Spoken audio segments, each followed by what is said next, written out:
Anyone? Go ahead. Well, Colossus went to Africa. Who? Speaker of the House. Oh, yes, yes, yes. Pelosi with Omar. Mhm. They kept telling her to go back where she came from, so she went. But the Speaker of the House went with her. Right.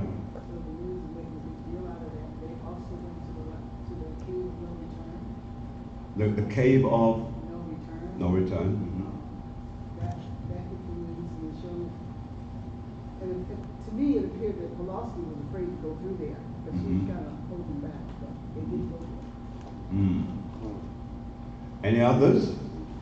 That's, remember, everything that's going on is predictorial, if there's such a word. But go ahead. Didn't Trump do something with the EU, disengage himself from something? I'm not sure exactly what transpired. Yeah, he's trying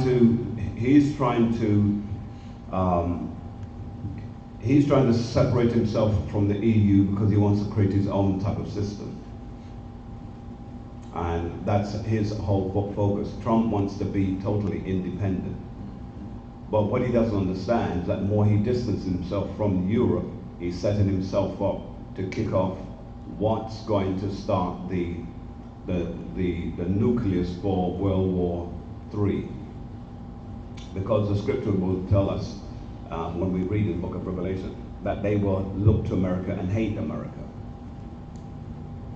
All right. Also, with that missile thing, I think it's not missile, but the nuclear power, they decide now they want to embark and start doing the missile power, the U.S. Who? The U.S. Because right now they had breakaway with Russia, who saying we have a contract, we're not going to have no kind of missile. Russia don't want to abide to this, and now America going to start back the nuclear power. Yeah, what has happened is that the world, just before we go into the teaching, America has been trying to stop China from building any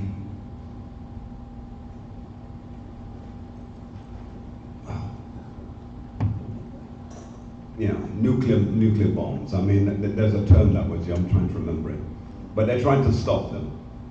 China has turned around and said, no, we're going to keep on building and finding out until we build what we need to have. Russia has already got a nuclear missile that they say it's one of the worst created weaponries in history. Because now, not only does it have the ability to fly across the world, it has the ability to then fly its payload to a certain area and then launch it from the sky into designated sections of America.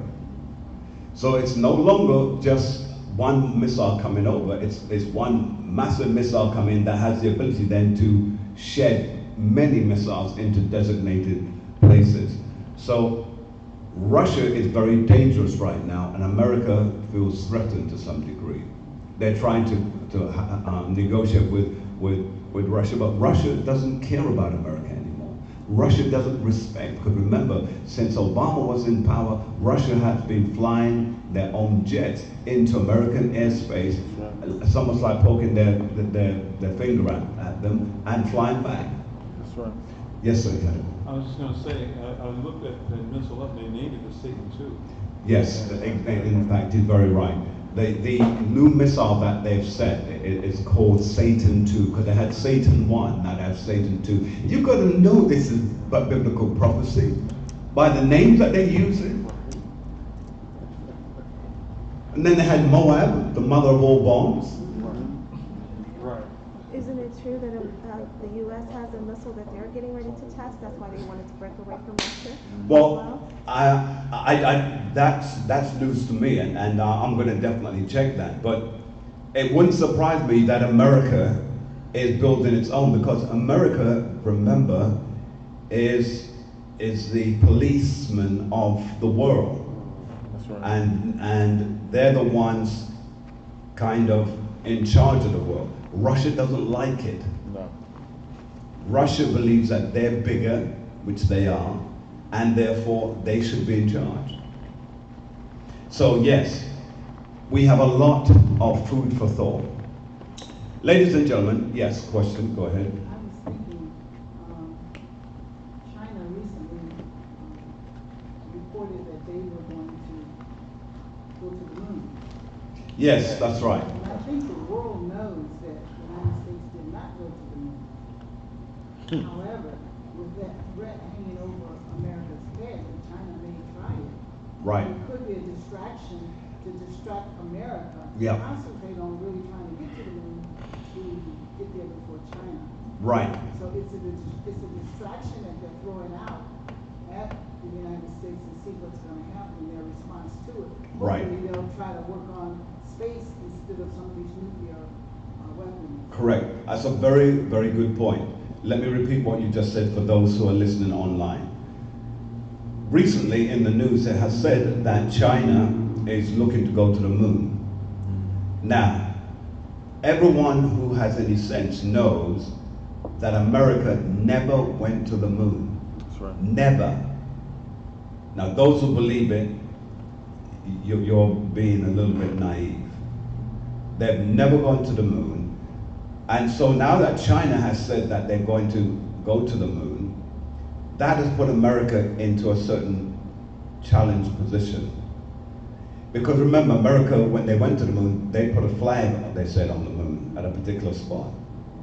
Now, what if China really does go to the moon and goes to the very spot where America said they put the flag, and there is no flag?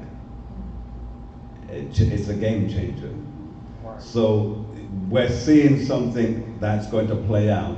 And as you rightly said, that it could be a distraction to cause America to take its mind off of building other things to now definitely try to get to the moon in order to put itself back into a first position. Because you see, what you've got to understand with this, the world, because it thinks that America went to the moon, thinks that America owns the moon. Yeah. Because years ago, when I was a much younger man, they were talking about selling real estate on the moon, which was garbage. So it shows you how foolish this world is. Let's go into the teaching. Yes, sir. Ladies and gentlemen, the teaching we're going to do today is called the 7 Trumpets. Now, I will be honest with you, we won't be able to go into all 7. It's too heavy a lesson to go into and to cover it in one sitting. So we'll do as much as we can. And some of the information may be familiar because we have touched it from time to time in different lessons. Let's go to the book of Revelations chapter 8. Revelations chapter 8. And we're going to begin reading from verse 6. Revelations chapter 8 and verse 6. Officer, take us forward. In the book of Revelation, chapter 8 and verse 6. And the 7 angels, which had the 7 trumpets, prepared themselves to sound. So, it tells us clearly here, excuse me if there's any reverb, it tells us that the 7 angels are preparing themselves to sound the trumpet. Let's go, before we do that, let's read on just a little bit more. Verse 7. The first angel sounded, and there followed hail and fire mingled with blood, and they were cast upon the earth. And the third part of trees was burnt up, and all green grass was burnt up. Now, we have to break this down very slowly, so I'm not going to rush this teaching. If we get through it, we do. If we don't, then we'll have to do a part 2, okay? Is that all right, everyone? Okay. So, we have to examine, it says, the first angel sounded and there followed hail. Now that's hail, as in H-A-I-L, not hell. And fire, mingled with blood. and they were cast upon the earth, and the third part of the trees, and trees mean people, was burnt up, and all the green grass, that also means people, was burnt up. Let's go to Ezekiel chapter 5 and verse 1 first. Ezekiel chapter 5 and verse 1. In the book of Ezekiel, chapter 5 and verse 1. And thou, son of man, take thee a sharp knife, take thee a barber's razor, and cause it to pass upon thine head, and upon thy beard. Then take these balances to weigh, and divide the hair. All right, can someone explain to me, what is that referring to?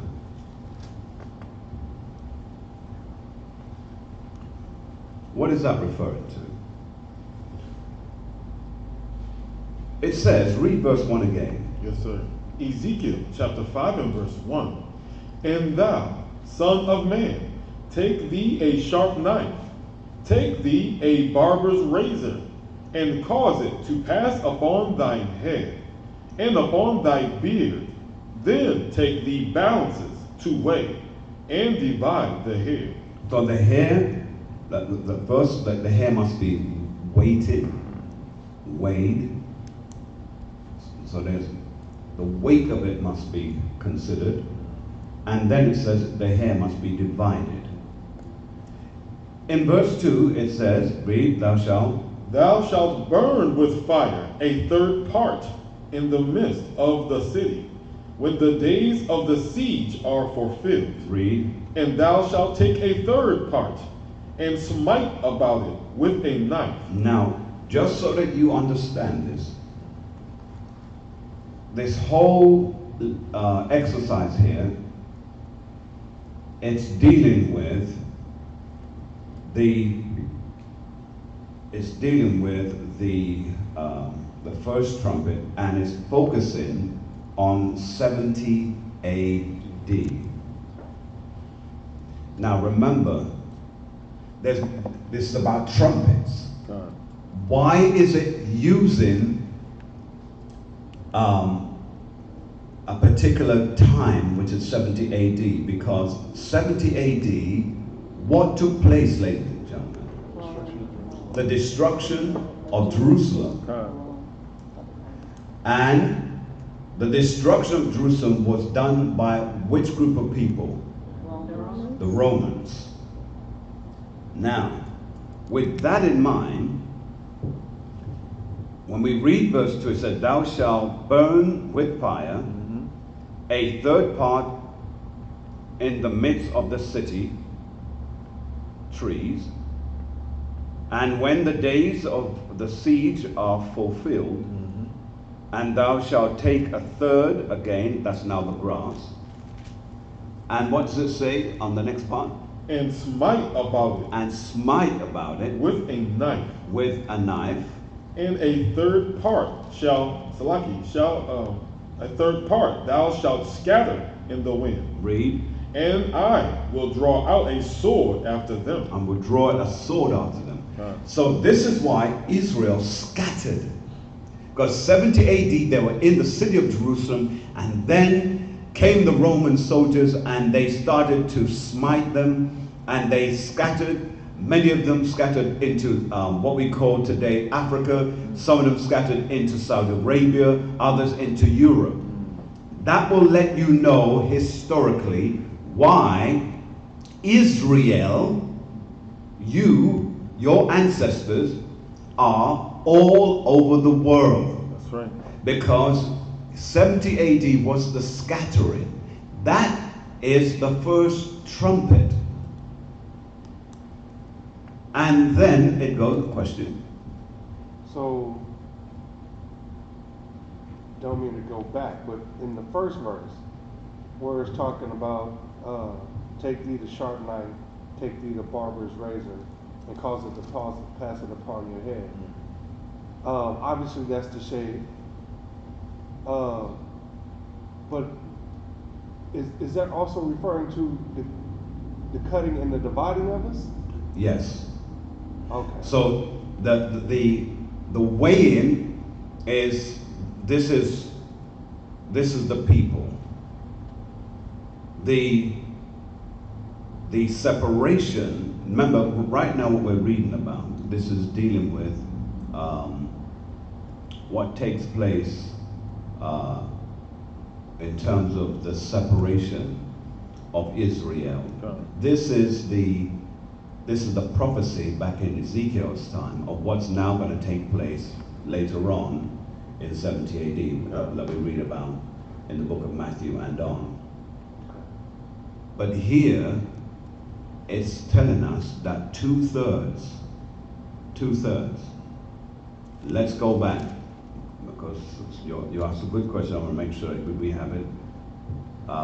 Ezekiel chapter 5, read verse 2 again, please. Yes, sir. Ezekiel chapter 5, verse 2. Thou shalt burn with fire a third part in the midst of the city. A third part, so that's 1/3 part. Go on. When the days of the siege are fulfilled, and thou shalt take a third part and smite about it with a knife. So that's another third part. And a third part thou shalt scatter in the wind, and I will draw out a sword after them. So you see, there are 3 parts, and it's told you what happened to those parts, right? Right. Right. So, again, do we need to read it one more time to make sure everyone gets it? Does everyone get it? Can't? All right. So, here, this is prophecy. What you're reading here in Ezekiel, 200 years early, is about the siege that's going to take place in Jerusalem in 70 AD. Ezekiel is prophesying this. This is the first trumpet. 2/3 got burned in the book and the story of Ezekiel. Read verse 2 one more time, please. Verse 2. Thou shalt burn with... Watch it. Thou shalt burn. With fire a third part. So 1 part was burned, right? Right. Gone? Read on. In the midst of the city. In the midst of the city. So that happened in the city. Read. When the days of the siege are fulfilled.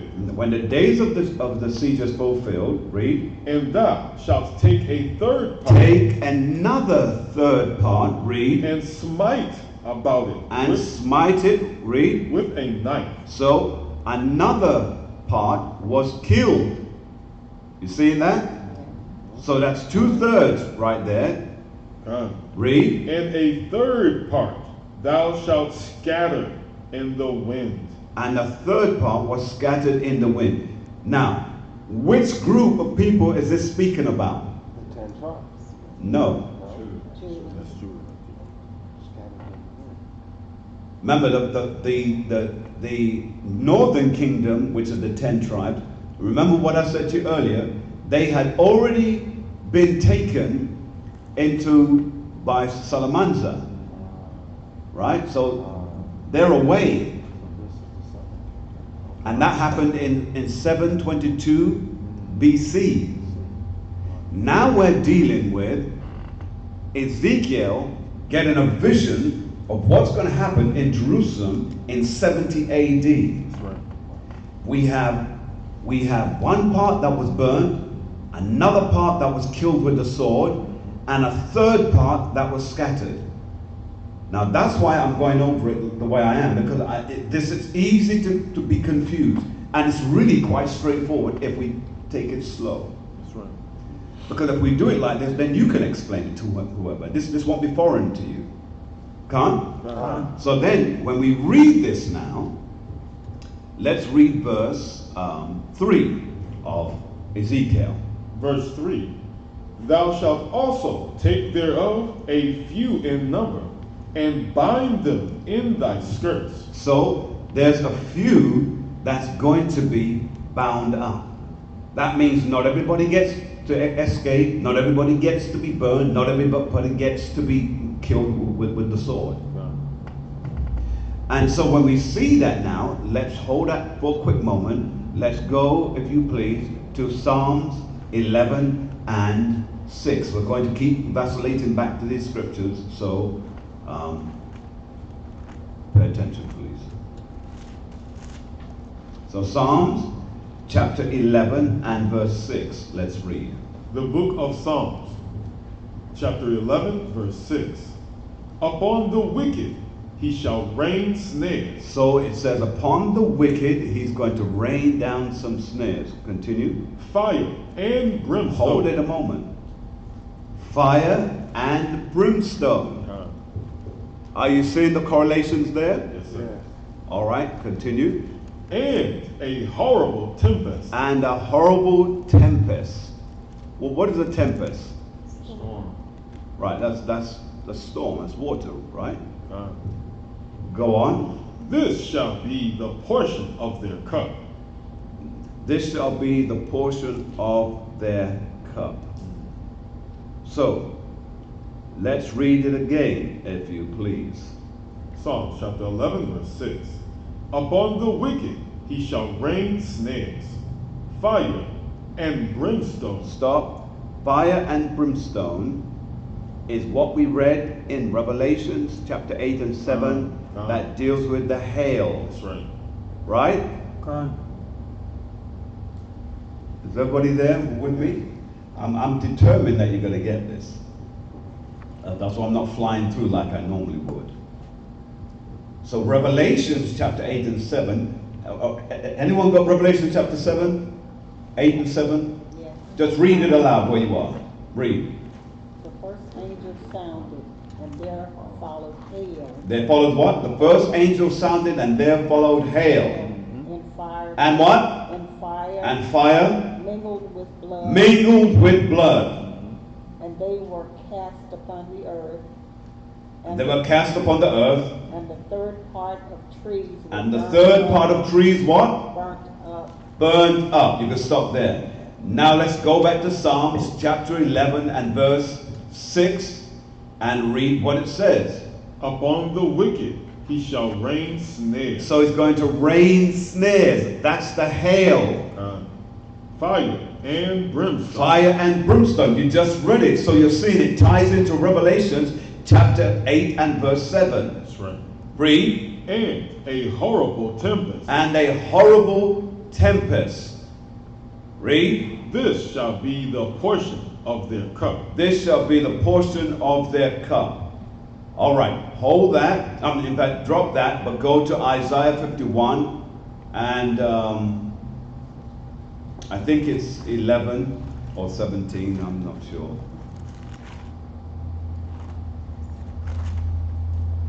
All right. Is anybody there? I'm there. All right, read what it says. 51:11. Yeah. 51:11. 51:11. Isaiah chapter 51 and verse 11. Read. Therefore, the redeemed of the Most High shall return and come with singing unto Zion. All right, that's not what I want. Jump to 17. Verse 17. Awake, awake, stand up, O Jerusalem, which has drunk at the That's hand it. That's the one that I want. of the Most High. Now, the reason why that's important, because go back to Psalms 11 and 6, and it ties in with the latter clause.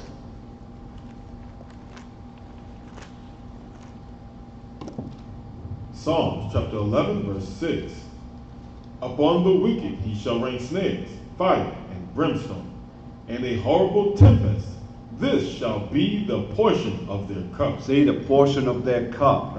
Now, read what you just read in Isaiah chapter 51 and 17, right? Isaiah chapter 51, verse 17. Read. Awake, awake, stand up, O Jerusalem, which has drunk at the hand of the Most High the cup of his fury. So we drank the cup of his fury. That's right. We drank it.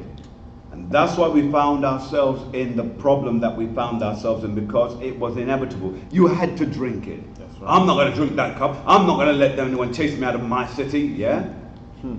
We'll see. So they drank the cup. That's right. Many were killed. Yeah. Many were burned.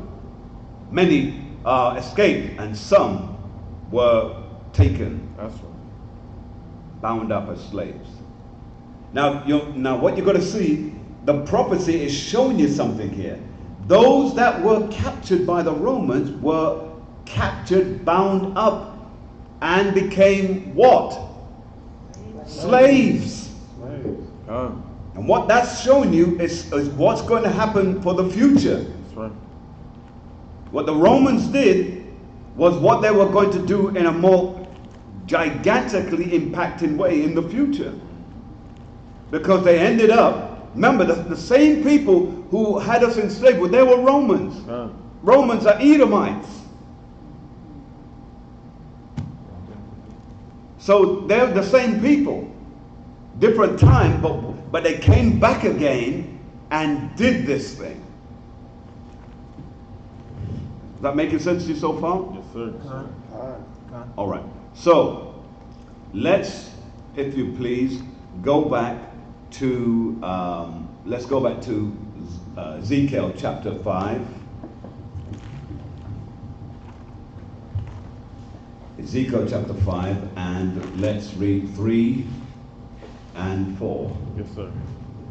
The book of Ezekiel, chapter 5 and verse 3.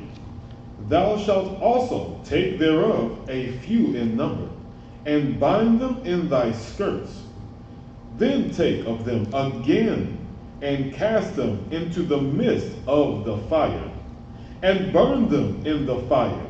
For thereof shall a fire come forth into all the house of Israel. So Israel first drank the cup. And it was such a terrible situation that Ezekiel started to pray, Father, let not this cup come to them. That's right. Pass this cup away. Now you're getting an idea of why Yahushua spoke about the cup when he was in the Garden of Gethsemane. Making sense to you so far? Because Israel drank the cup and they realized this is too bitter. We can't, this is going to destroy us. That's right. And so what did the Most High do? He suspended the situation. And it didn't happen in the time of Ezekiel. But 200 years later, because we still didn't fix up, and we still continued with the same mess, guess what? Now, in 70 AD, it comes back, now we've got to drink the whole cup. That's right. Before we couldn't deal with it because it was too heavy. Now, this teaching, as I said, it's difficult for some because we're dealing with the book of Revelation. The book of Revelation is not straightforward. That's right. You know, when it speaks about dragons and all of that type of thing, the Christian church makes it like some real dragon and some real. That's not what it's about. It's done in allegory. It's done in parables. So let's go back, if you please, to Revelations chapter 8. Where do we leave off? Yeah, chapter 8. Let's read verse 7 and 8. Revelation chapter 8, verse 7. The first angel sounded, and there followed hail and fire mingled with blood. And they were cast upon the earth, and the third part of trees was burnt up, and all green grass was burnt up. I'm sorry. Anyone got any spare glasses? Because I'm blind here. I can't even read this book, and it's really, okay. Anyone got some, some readers? Because it's really straight in my eyes right now. These things are just, just for me to look through. I wanted to put them on. I just need something. If you do have any readers, because it's, I am struggling. If I had a magnifying glass, I'd actually use a magnifying glass. Thank you.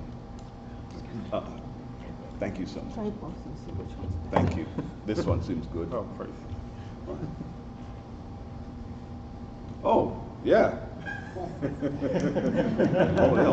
Oh, yeah. Oh, praise. Thank Yeah. you, sis. Thank you.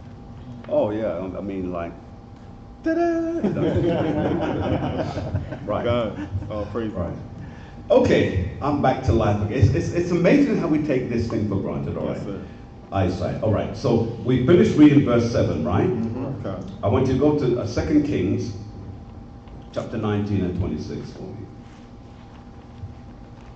2 Kings 19. Right, 2 Kings, chapter 19 and verse 26. Yes, sir. All right? Right, is everybody there? 2 Kings, chapter 19 and 26. Let's read. 2 Kings chapter 19 and verse 26. Read. Therefore, their inhabitants were of small power. They were dismayed and confounded. They were as the grass of the field. Do you see that? Ah, There's your word grass. the allegory. We have to have a similitude or a precept to go with it. Ah, Read it one more time for me, please, officer. yes, sir. 2 Kings chapter 19 verse 26. Therefore, the inhabitants were of small power. They were dismayed and confounded. They were as the grass of the field. They were as the grass of the field. Ah, Go on. and as the green herb, as the grass on the housetops, and as corn blasted before it be grown up. All right. So that is a tight precept. Good? 2 Kings 19 and 26. Does that make sense to you, everyone? Yes. All right. All right, so from there, let's go to Job chapter 5 and 25. Job 5 and 25. Now, this type of teaching is only for people who want to study, you know. If somebody's looking for thrills, go elsewhere. But this is about getting the meat of this. Right. The book of Job, chapter 5, verse 25. Thou shalt know also that thy seed, That thy what? that thy seed Read. shall be great, Shall be great. Read. and thine offspring And your offsprings. Read. as the grass, As what? as the grass As the grass of the earth. of the earth. That's right. Which ties in with Revelations chapter 8 and 7. That's right.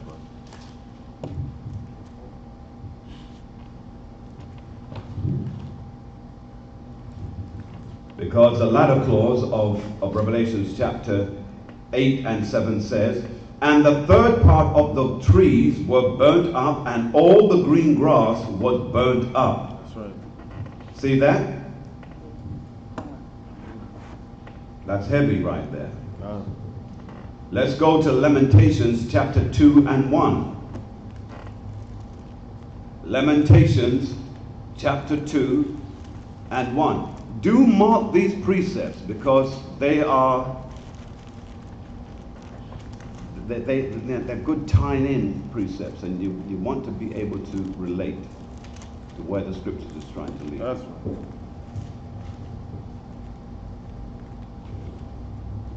Lamentations what?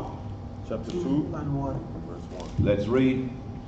The book of Lamentations, chapter 2 and verse 1. How have the Most High covered the daughter of Zion with a cloud in his anger, and cast down from heaven, And cast down what? and cast down from heaven Read. unto the earth the beauty of Israel. Now, the reason why you've got to get this part is because you will not understand. The scriptures is trying to let you know that you, Israel, your beauty and your power and your success were forged in heaven. Ah, Jerusalem is heaven. that's right. It's heaven. Why do you say that, Pastor Thompson? I say it because in the beginning, going all the way back to the book of Genesis, there was a piece of land that he picked out for his children, and he called it Idom, Ah, which is called Edom.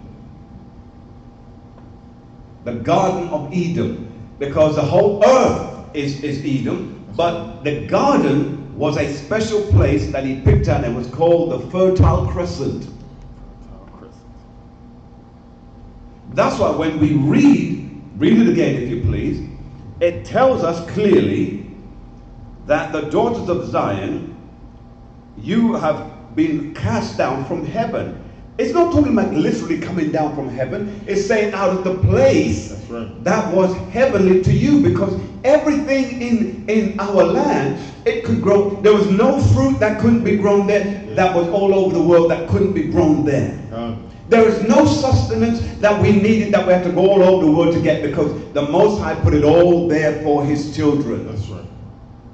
All the other countries have got to go to other places to get what they need, but Israel's portion was all there waiting for them. Read it again, sir. Lamentations chapter 2 and verse 1. How have the Most High covered the daughter of Zion with a cloud in his anger, and cast... In other words, the cloud means what you should have had, he's covered it up so you can't get it. Read. And cast down from heaven. And threw you out of the place that was heavenly to you. Read. Unto the earth the beauty of Israel. Read. And remembered her not, his footstool, in the day of his anger. So it no longer became a place of rest for him. Because the footstool is where you put your feet to rest. Israel no longer became that place of rest. That's right. Are you seeing that? Read on. Verse 2. The Most High have swallowed up all habitations of Jacob. Read. And have not pitied. He have drawn down in his wrath. Read. The strongholds of the daughter of Judah. Read. He have brought them down to the ground. So you see, it's speaking about Judah, not about the 10 tribes, not the northern kingdom. This is about the southern kingdom. Now, why we confuse this is that oftentimes when we think about Israel, we're always thinking about all 12.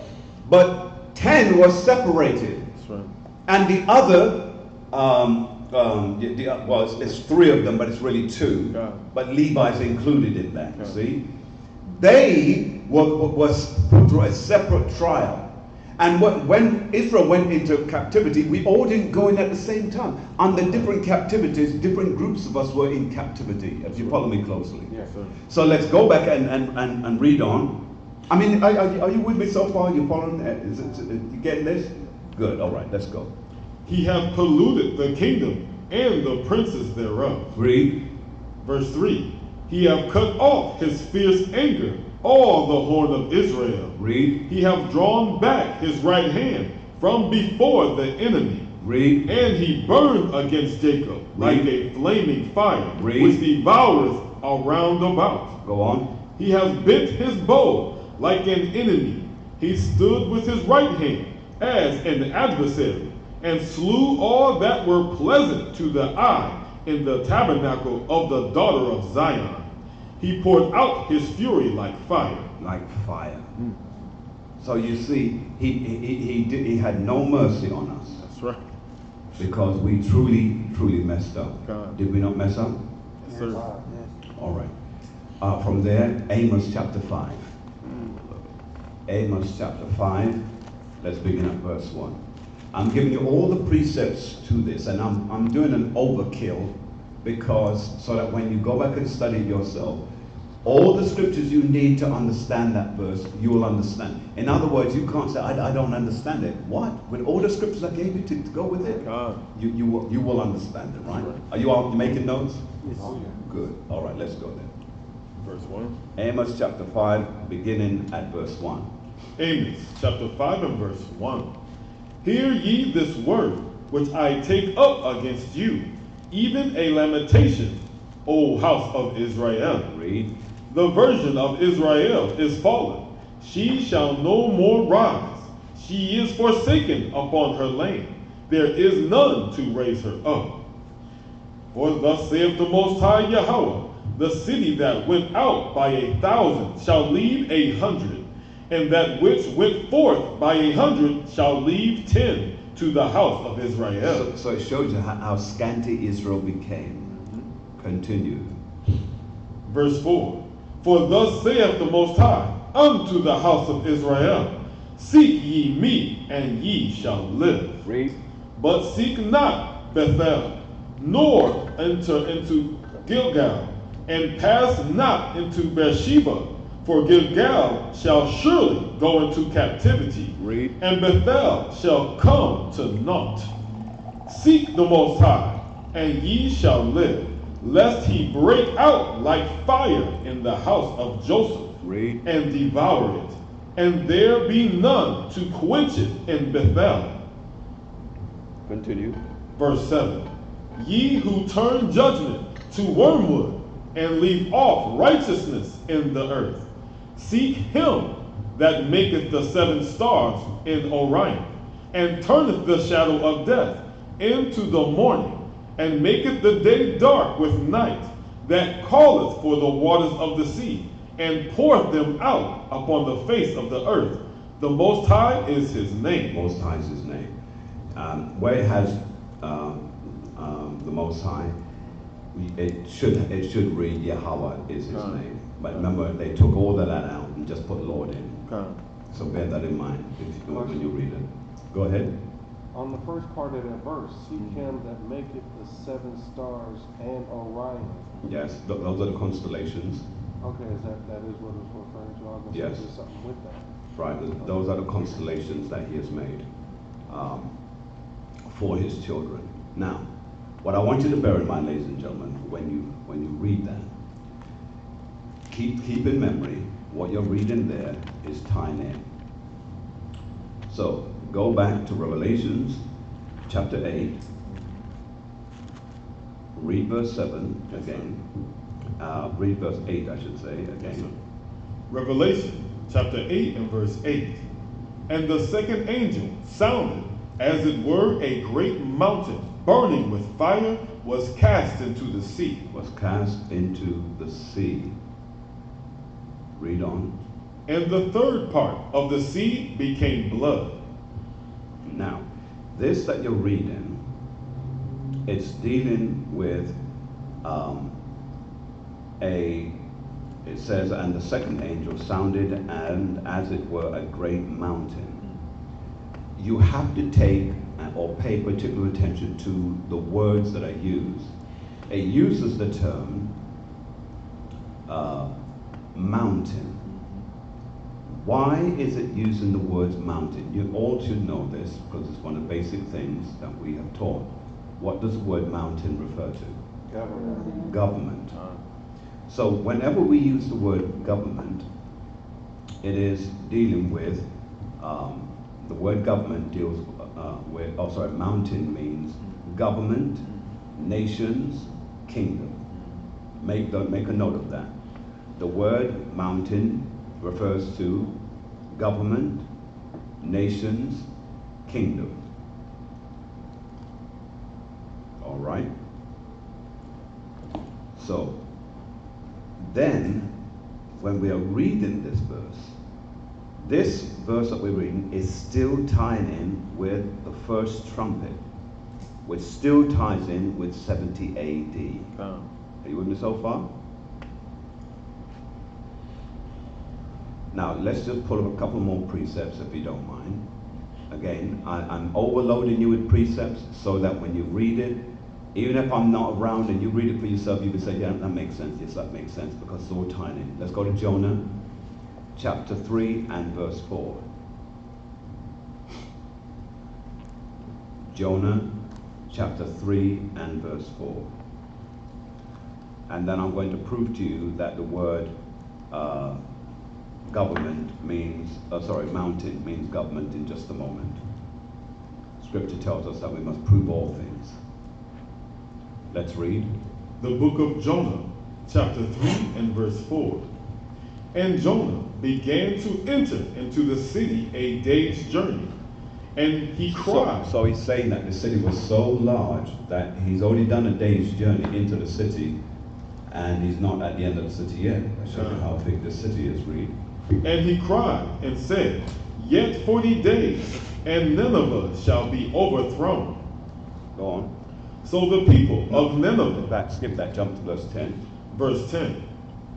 And Yahweh saw their works, that they turned from their evil way, and Yahweh repented of the evil that he had said that he would do unto them. Now, why is that so important? because the same thing he did to Nineveh, he was going to destroy. When Jonah got there, he prophesied, he preached to the people, and the people repented, right? Now remember, people, when they read this, they think that Nineveh, these are Ninevites. So they're other nations. He's going there to preach them, to save them. No. He went there to a city to preach to the Israelites who were scattered throughout the city. That's right. That's what he was doing. That's what it's about. But what happened, the king was so moved by what Jonah did, because he's preaching to his people, of course, that he then makes the entire city go under sackcloth and ashes.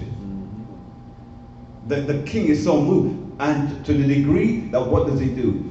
He even put sackcloth on the animals. That's right. So all the people went into sackcloth and ashes, but he then put sackcloth and ashes on the animals as well. And the Most High was so moved by that, he stopped his hand. Verse 10 says he repented. Read it again, sir. Jonah chapter 3 and verse 10. And Yahweh saw their works, that they turned from their evil way.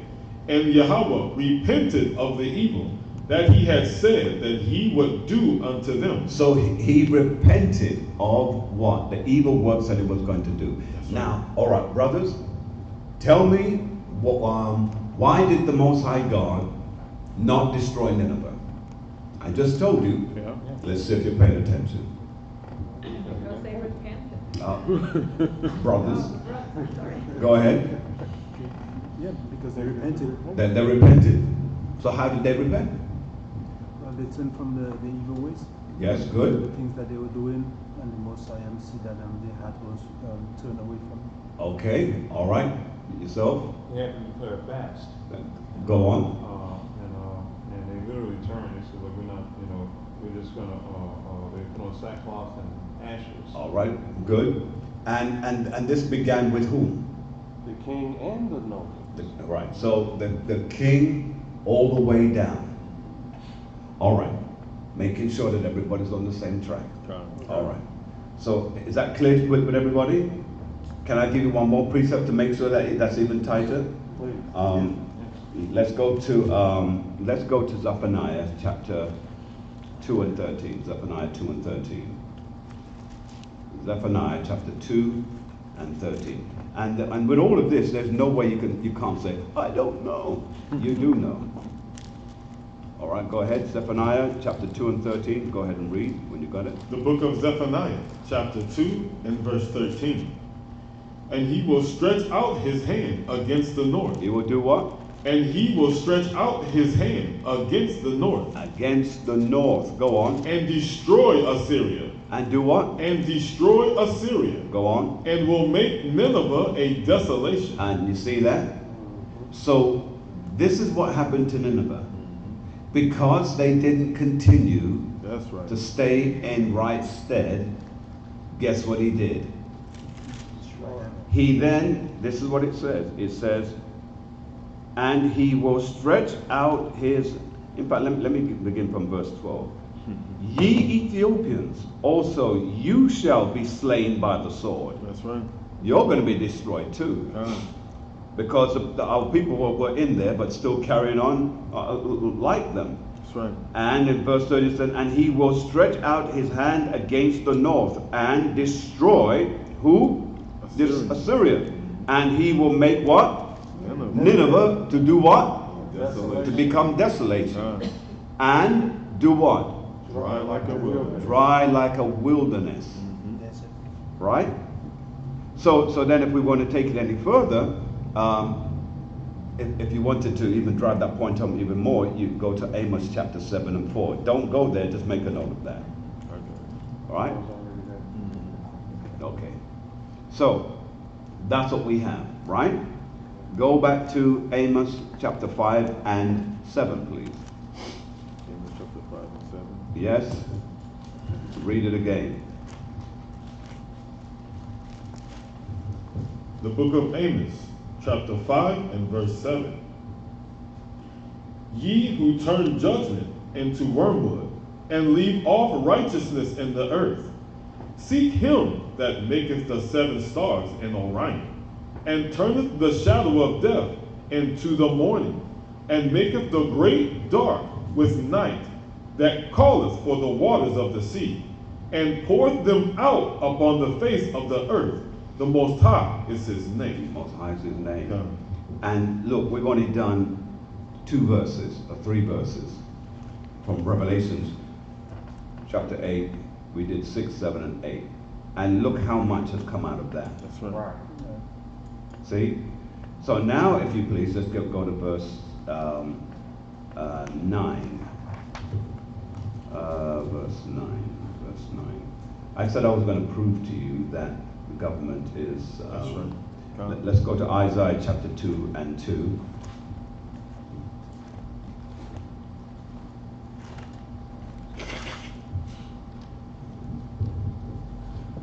Go ahead.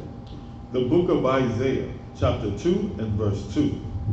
And it shall come to pass. And it shall what? And it shall come to pass. Read. In the last days, that the mountain of the Most High. That who? That the mountain of the Most High's house. Read. Shall be established in the top of the mountains, and shall be exalted above the hills, and all nations shall flow unto it. Right. So you see that all nations will come to sit under the government of the Most High God. That's right. Got that? So that's proof that mountains is government. Got it? All right, let's read, if you please, Revelations chapter 8 and 8 one more time. We're going into the 2nd trumpet. Revelation chapter 8 and verse 8. And the 2nd angel sounded as it were a great mountain, burning with fire, was cast into the sea, and the 3rd part of the sea became blood. Right, now, this is also making a reference to the Spanish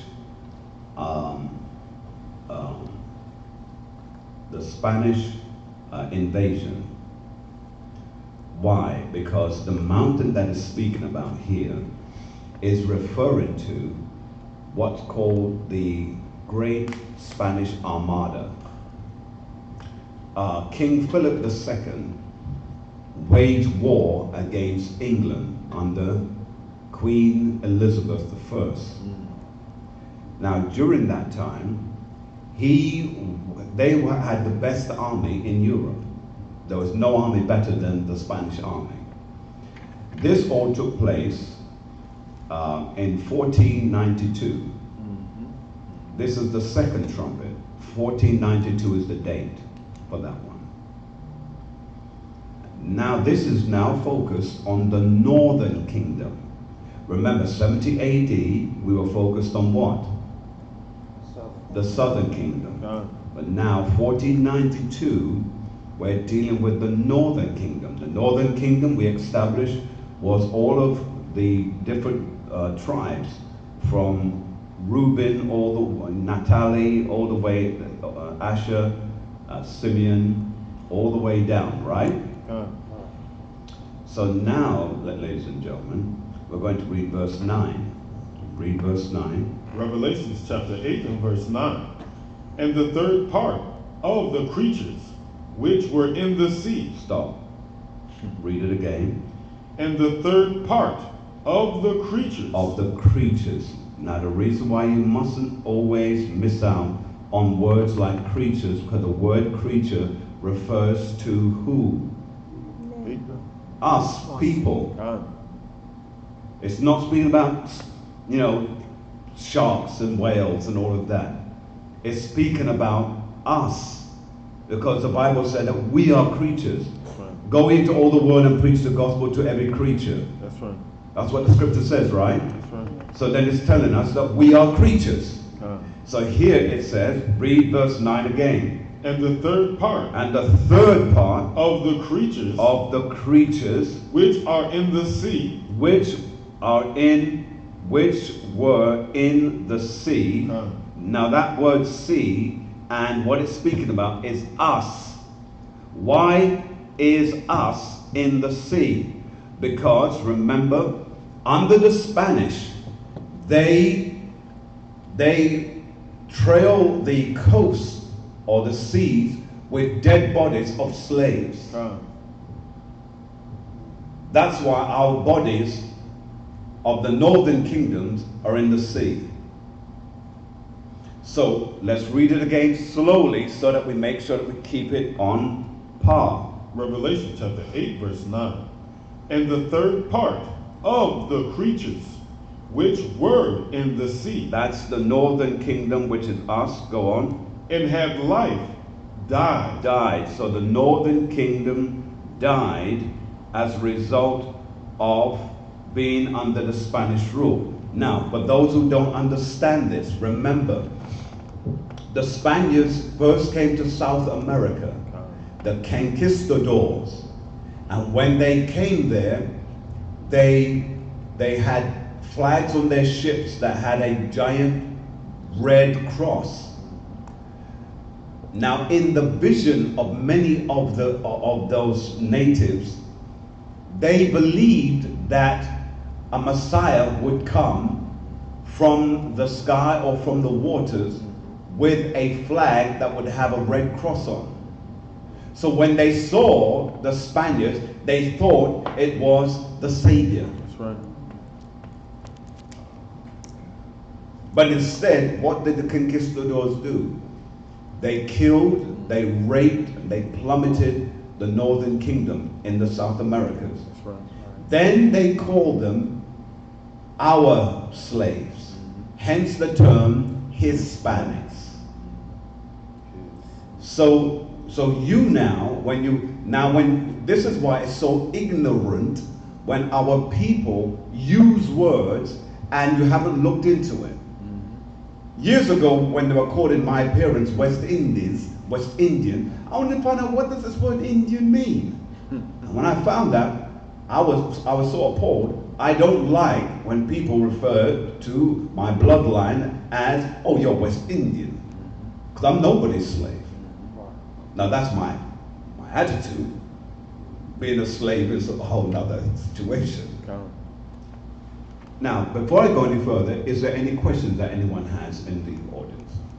Could you please repeat what you said about the cross, the Spaniards when they came, that first part? Right. On the ships, when the Spanish Armada came, and an Armada is about 130 ships. So bear that in mind. 130 ships is an Armada. When they came, they had the sail, and on the sail there was this red cross on the sail. According to the natives in their history, they believed that a savior would come who would have a red cross, either from the sky or from the sea. That's why you'll notice when we read the scriptures in the Apocrypha, it says, and the man came out of the sea. But really what it's speaking about, it's speaking about the firmament. And so when they came now and they saw this, what did they do? They were very obliging. They didn't come with force. They didn't come like this was an enemy. And that's why when they received them, the Spaniards enslaved them right away.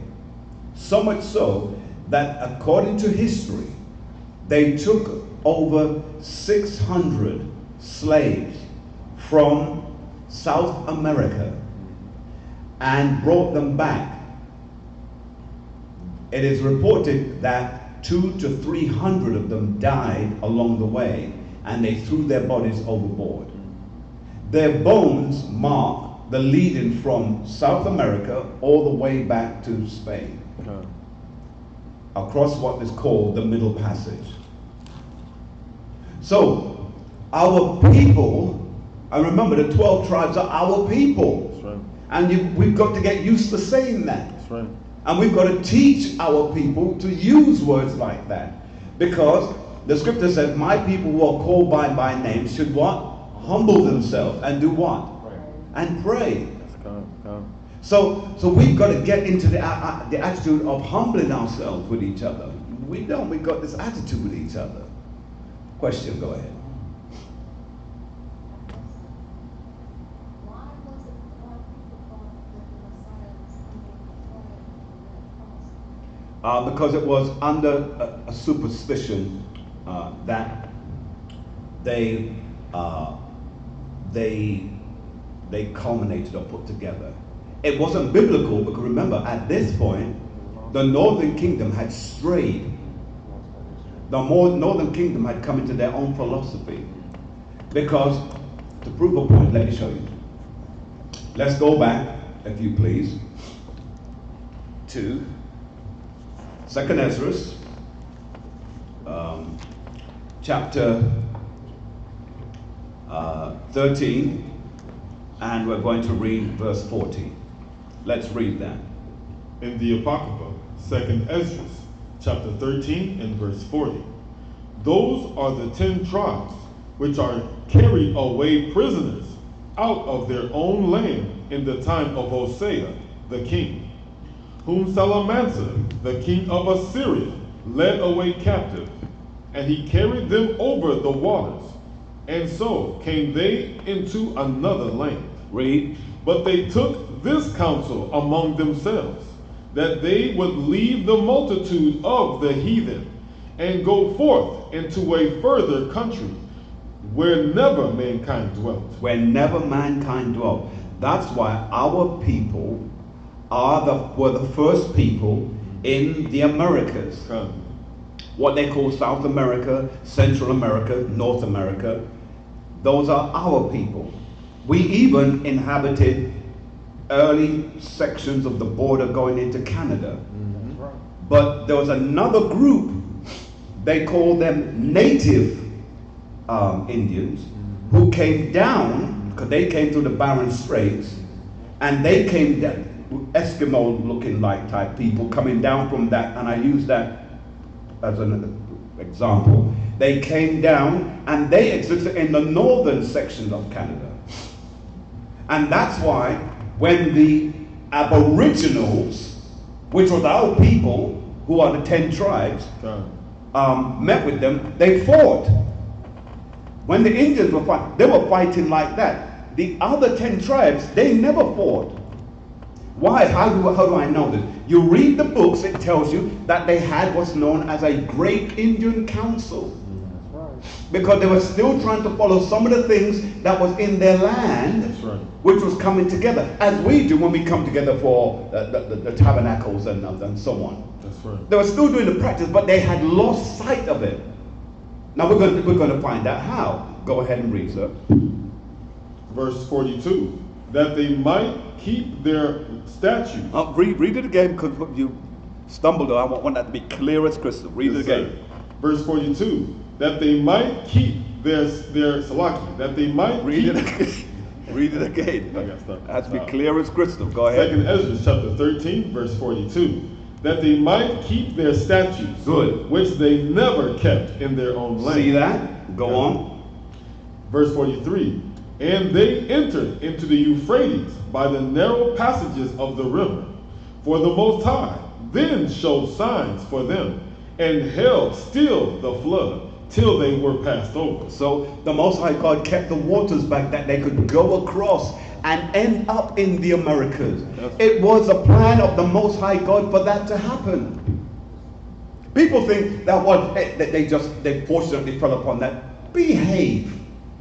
These are the children of the Most High God. That's right. Everything to do with us, He has always made a way. That's right. So our people got there, and whilst they were there, remember, they governed themselves accordingly, but they strayed.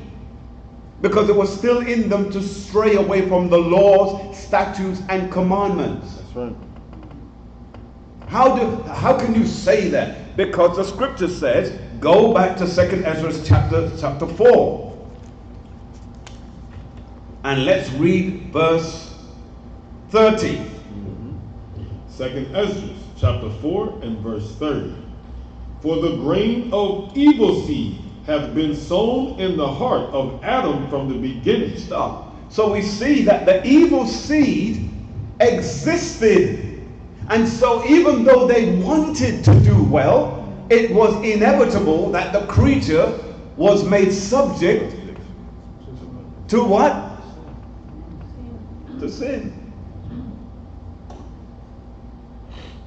And when you're a subject, it means you are ruled by it. Isn't that something? And so when we see this now, they were there, they had their great Indian council, and even when the white man came around and all this business, remember, the so-called white man learned about a Senate and all of those things by watching the Indians coming together for what they called the Great Powwow. And they had never seen so many Indians in their entire life. And when they saw that, they said, they outnumber us 20 to 1. The only way that we're going to take this land, we have to somehow kill them off. And how did they do that? They would do it by spreading smallpox. They would do it by having herders go out there and say, if you kill as many buffaloes as you can, we'll pay you for the skins. What they would do, they were killing off their food source. And when you see the history books, there are mountains of buffalo flesh just killed and just left to rot. And in some parts of Texas, you will still see they've got some areas where the monuments of wild buffalo that used to reign, their bones are still stacked up, still there for people to go and see. From Wyoming all the way down. Because they wanted to cut off your food, therefore you would die, and the more you die, then there's less of you, and if there's less of you, we have the opportunity to overtake what you have. That's right. So this has been a plan that the enemy has from the beginning. That's why these trumpets, you have to study them, because it opens your eyes to what the plan of the enemy was, but what the Most High God saw and was trying to steer us from. But our sin kept us marching forward. So back to what I was saying. They took over 600 plus, thereabouts. Over 300 of them died. They threw their bodies over in the ocean. And they brought back to Europe, to Spain, 300 slaves. When they saw them, by the way, the original slaves did not look, when we see someone who is from El Salvador or Mexico today, they didn't look like that. They looked like Africans. They were dark-skinned people. They, in the history books, it uses words like this. They were swarthy. The word swarthy means black. And another word, I think, is tanny or something, words like that. See? So all these things, it's written in the books. They just don't teach it in the schools. Because why would they teach the elegance and the nobility of Indians when they call them savages? That's right. We talking so much. And then they taught Mexicans to hate blacks, and blacks to hate Mexicans, and blacks to hate Indians, so-called Aboriginal Indians, and Aboriginal Indians to hate, and so on and so on. But here is what they did. They swapped it, because this happened back in the late 18th century, in the early 1920s, where they swapped the names of who was Aboriginals and gave the name and took that away and called them Freemans, and then gave the Native Americans the name Indian, that they made them the original people when they weren't. That's right.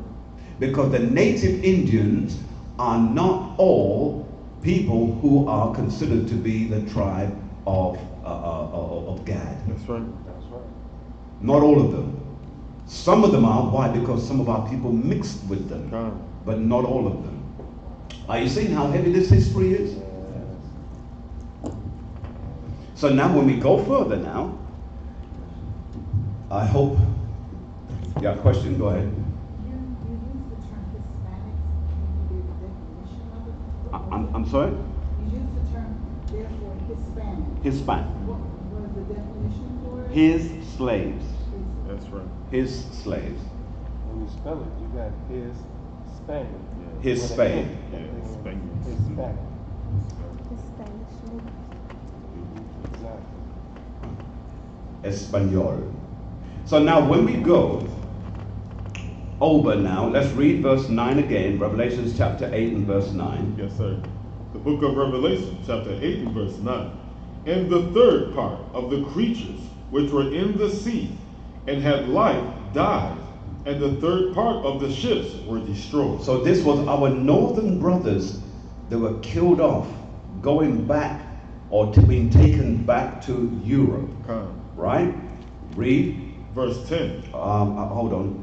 And then it said, and let me just read that little clause. It said, and the third part of the ships were destroyed. Now, that section there that you're reading about the third part of the ships destroyed, that refers to when the Spaniards tried to invade England under the reign of Queen Elizabeth I. Queen Elizabeth I is not Queen Elizabeth as to how they have portrayed her. Queen Elizabeth I was a biracial queen. They do not teach that. But you will notice every picture you will see, it shows her powdered up. She had ginger curly hair. She was a biracial woman, but they did not want to popularize that. But she was indeed a strategist because she learned from her father. Long story short, under the leadership of two of her admirals, one was Sir Francis Drake, the other one I can't remember his name right now, but they went and fought against the Spanish Armada. The Most High God sent a great wind.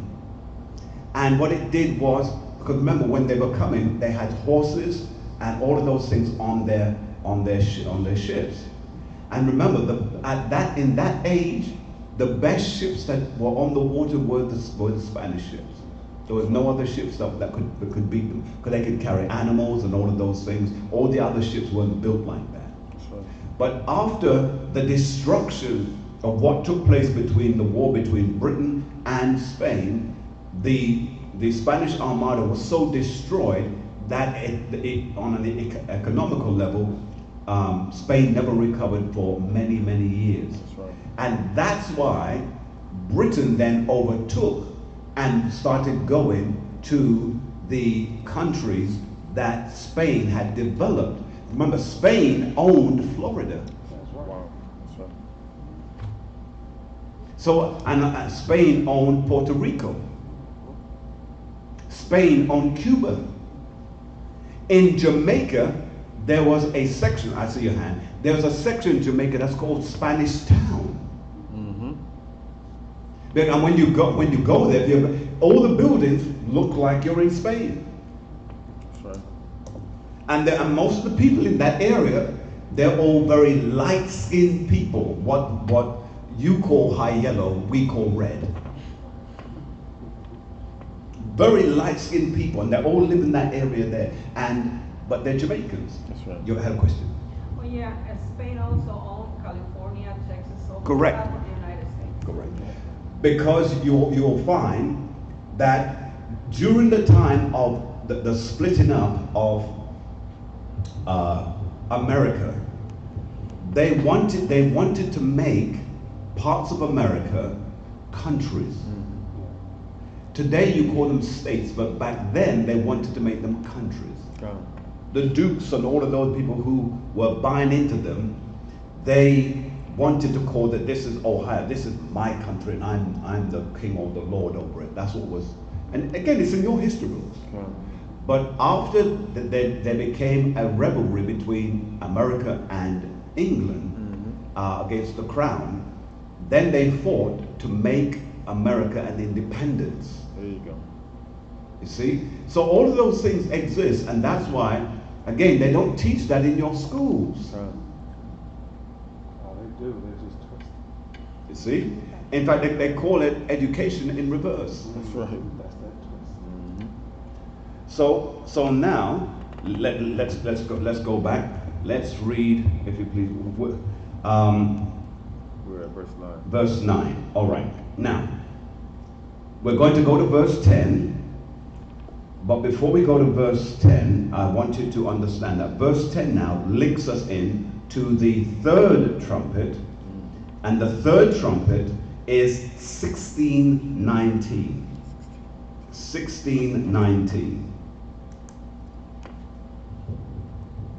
And that now is the southern kingdom. I have to look after my reader here, so. Appreciate it. So, 1619, and 1619 is now dealing with the southern kingdom and not the northern kingdom.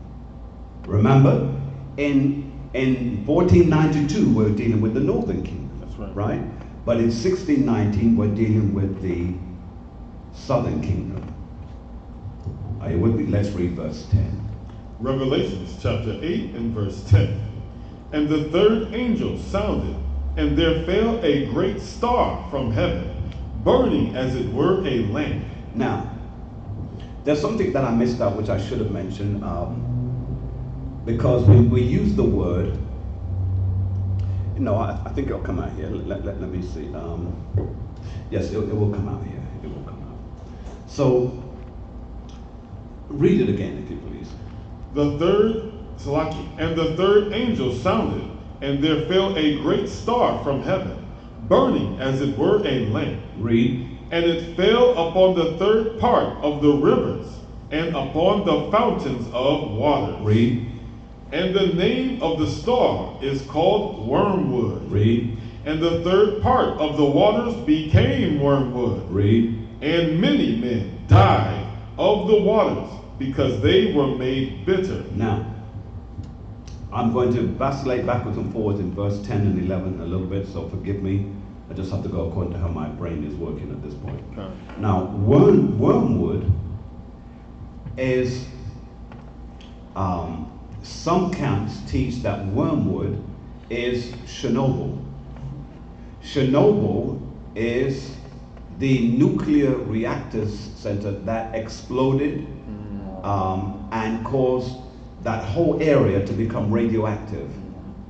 And no one can live in that area for the next 1,000 years because everything dies there. And the word wormwood, the word Chernobyl is wormwood. See, it's the same word. But some camps teach that. And I can understand how they come to it because it was a very devastating part of history. But to other scholars, and I tend to lean with the other scholars, it's not really wormwood in that regard. But we'll cover that in just a moment. But when we look at verse 10, we have to then go to Jeremiah chapter 9 and verse 16 to get more clarity. Jeremiah chapter 9 and verse 16. Go ahead, if you please. The book of Jeremiah, chapter 9 and verse 16. I will scatter them also among the heathen, whom neither they nor their fathers have known, and I will send a sword after them, till I have consumed them. Read on. In fact, do me a favor. Let's start at 13 and come on down because I think it needs to be more clearly explained. Jeremiah chapter 9 verse 13. And the Most High saith, because they have forsaken my law, which I set before them, and have not obeyed my voice, neither walked therein, but have walked after the imagination of their own heart, and after Baalim, which their fathers taught them. See? So remember, everything that we learn because somebody teaches us. Many of the ideals we have is because of what were passed down to us from parent to parent, from parent to child, from child to parent, etc., and so on. Continue. Verse 15. Therefore, thus saith the Most High of hosts, the Yahweh of Israel, behold, I will feed them, even this people, with wormwood. Read. And give them water of gall to drink. So the wormwood that is speaking about is focusing on slavery. Yeah. That's the bitter water that we drank. Slavery. And that took place in 1619. And the focus was the southern kingdom. That's right. The southern kingdom. Read on. Verse 16. I will scatter them also among the heathen. So remember, unlike the northern kingdom, the northern kingdom was not scattered at this point into other nations. The nations of people that were scattered the most into all of the other people were Judah, Benjamin, and Levi. Judah, Benjamin, and Levi are in every country in the world. That's right. The northern kingdom is not. They are more focused in terms of their focal point is more the Americas. See that? But the Most High had a plan to join Judah, Benjamin, and Levi back up together again. That's right. By having them brought as slaves to the Americas. That's right. So now in the Americas, all 12 tribes now exist. Plus our existence who are scattered throughout the world. Now you see how this is playing out the mind of the Most High God? That's why he says, don't try to guess what I'm doing, because my ways is not your way. Past. You understand it. And so that when we read 16 again, sir, read. Yes, sir. Jeremiah chapter 9, verse 16. I will scatter them also among the heathen, whom neither they nor their fathers have known. See? And remember, that's only the southern kingdom now. Go on. And I will send a sword after them, till I have consumed them. So the sword drove us into all of these places, into Arabia, into India, into China, into Europe, into the Africas. We've been driven everywhere. The three kingdoms, which was Judah, Benjamin, Levi. They're all over the place. That's why they are at the top.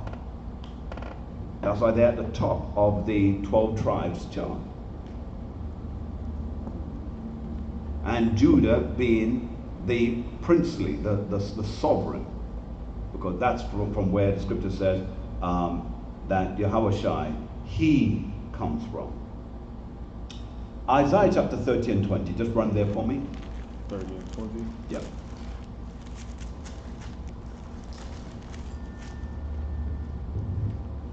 The passage we just read, it also goes back to Ezekiel, doesn't it? Where you said correct. Scattered them.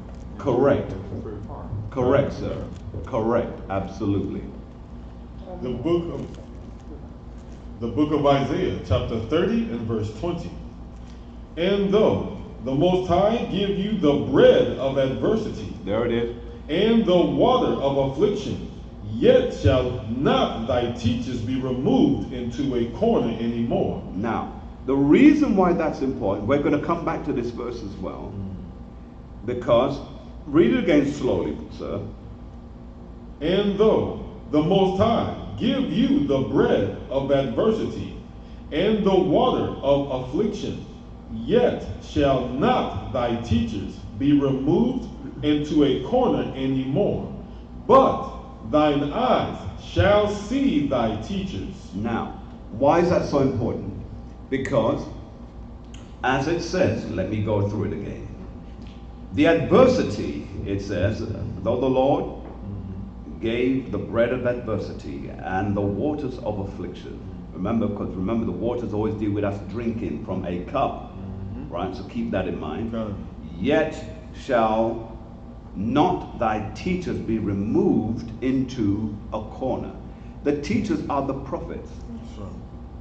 Now remember, coming through, we have not been taught. Now remember, after 1619, you will not hear the churches teach any of us about prophets that were so-called modern day prophets. Why? Because the church has been locked into this mindset that the only prophets that exist are prophets that goes back to the times of Ezekiel, Zephaniah, Nehemiah, Amos, etc., etc. Not so. Because Nat Turner was a prophet. Why? Because he was used as a teacher. The history books tell you that, right? The slavery books, they tell you that he was a teacher. And what he was doing, he was using the teaching to raise his people up.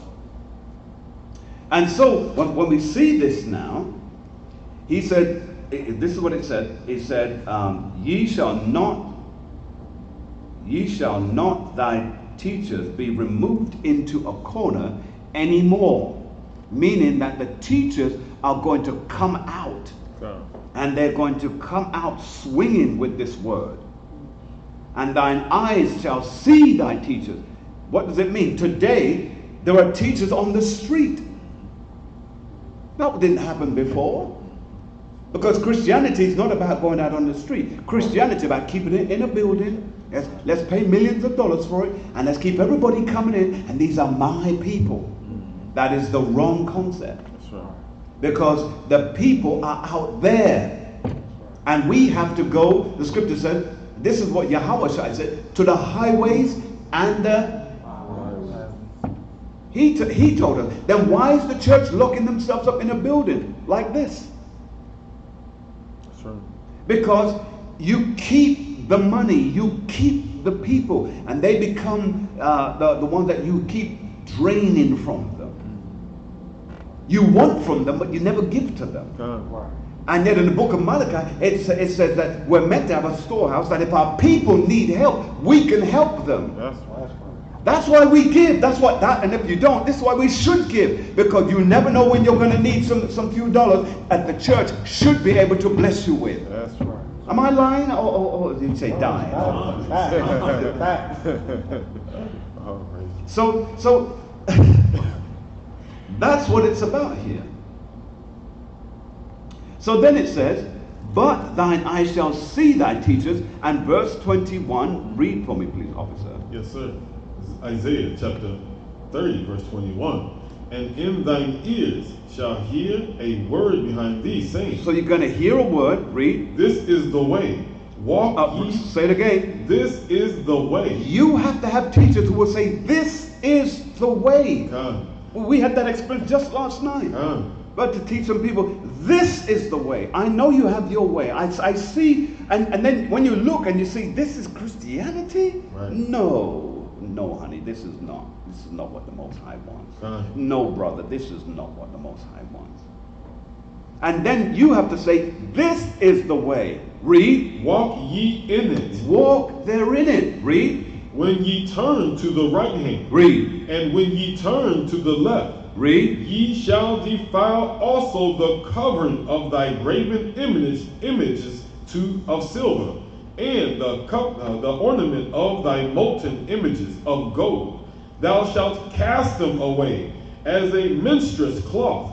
Thou shalt say unto thee, get thee hence. So these are the things that happen in the churches. Images of themselves, crosses. Right. I mean, can this be made more plain than it's been made here?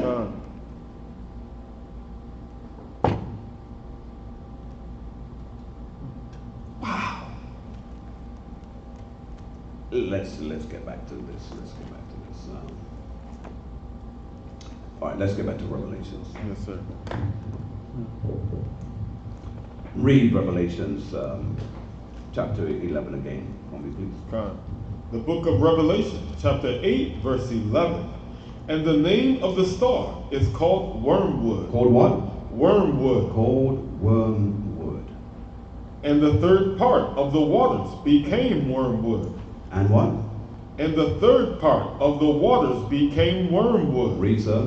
and many men died of the water. And many men died of the waters. Read. Because they were made bitter. Read. And the fourth angel Now sounded. the fourth angel is the fourth trumpet. Okay. The fourth trumpet. And on the fourth trumpet now, let's read what it says. And the fourth angel sounded, and the third part of the sun was smitten, and the third part of the moon, and the third part of the stars. Read. So as the third part of them was darkened, and the day shone, not for the third part of it, and the night likewise. Night likewise. Now, let's break this down a little bit, because this is going to take a little bit of time. We're going to pretty much end up on this. So, this fourth angel, this is now getting into the focus of slavery, the raw intensity of slavery. Let's go to 2 Ezra chapter 5 and verse 1, please. 2 Ezra chapter 5 and verse 1. Okay. In the Apocrypha, 2 Ezra chapter 5 and verse 1. Nevertheless, as concerning the tokens, behold, the days shall come, that they which dwell upon the earth shall be taken in a great number, and the way of truth shall be hidden, and the land. So, meaning, truth is going to be hidden. So, truth is, read it again so that I can. From the top? Yes, sir. 2 Ezra chapter 5 verse 1. Nevertheless, as concerning the tokens, behold, the days shall come, that they shall dwell upon the earth, shall be taken in a great number, and the way of truth shall be hidden. So truth, the word truth here refers to teachers. The word truth here refers to teachers. Teachers shall be hidden. That's what happened. That's where things went. That's why we weren't getting real teachers. We were getting teachers of a sort, but we weren't getting the real teachers. Because there's a big difference between teaching Christianity and teaching truth. That's why it uses the word truth. And wherever you read the scriptures and you find the word truth, it is always referring to that which is uncompromisable. So, when we read on now, and the land shall be barren of faith. And the land shall be barren, meaning people just won't believe. And the faith that is speaking, that people won't believe when you tell them, do you know you're an Israelite? They'll go, no, shut up, get out of here with that. That's right. That's the faith speaking. You see, when we read this, we're thinking the faith means you don't believe in the Lord Jesus Christ. No, that's not what it's referring to. Because if you know who you are, then you'll know in whom you believe. The heritage. Because you can't know who you are and still be playing around with crosses and doing all of this nonsense and having rosary beads. When you know who you are, you know that who I am has nothing to do with those man-made methodologies. That's right. So when we read on now, read verse 2. But iniquity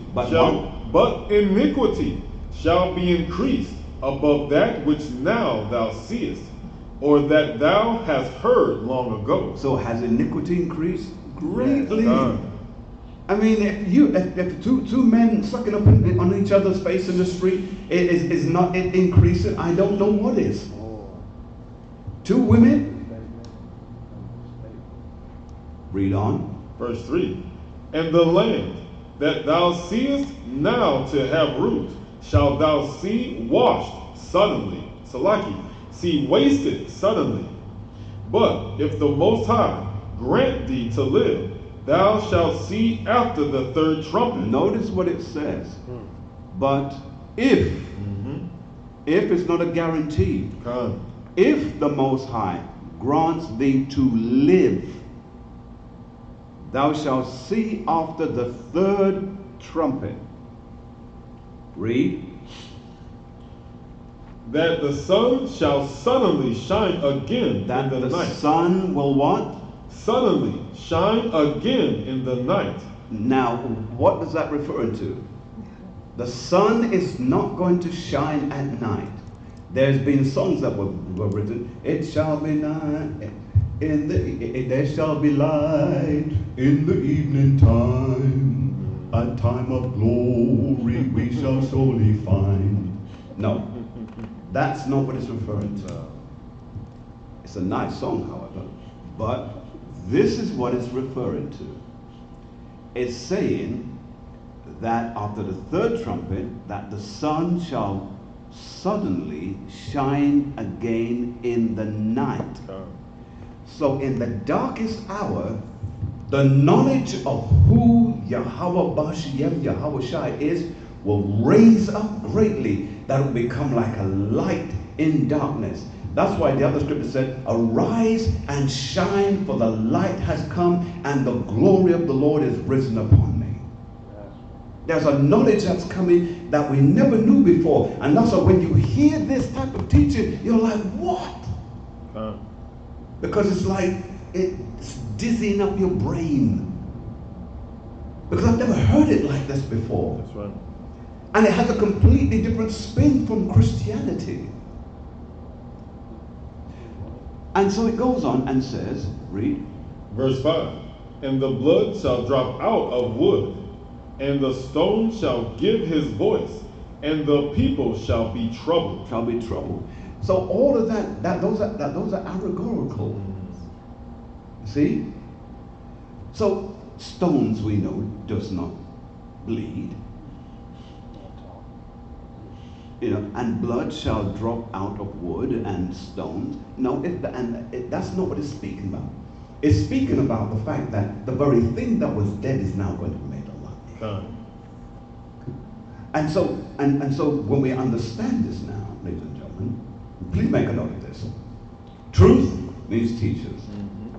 They're not going to be hidden. The sun shining in part of the day means that we had no knowledge, or not the full knowledge, but the time is going to come when we're going to have the full knowledge. When it says part, it means we only have a part of the knowledge, but the time is going to come when we have the full knowledge. Right. And we're in that time now. We're in the time where we get full knowledge. Full knowledge. It's making sense to you so far? Yes, sir. Yes. Go to Matthew chapter 15 and 43 for me real quick.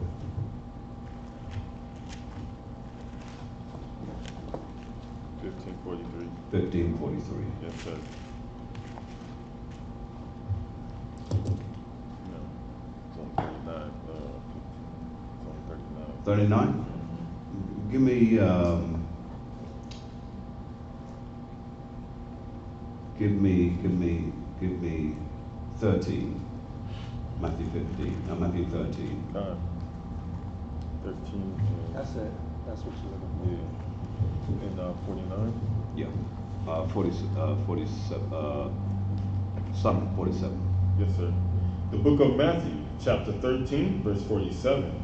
Again, the kingdom of heaven is like unto a net that was cast into the sea. Hold it there. Jump back to 43.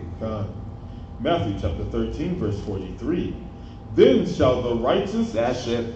shine forth That's it. as the sun in the kingdom of their Father. So, we are going to shine, read it, As the sun as the sun. in the kingdom of their Father. Meaning, the shining means there's going to be so much knowledge.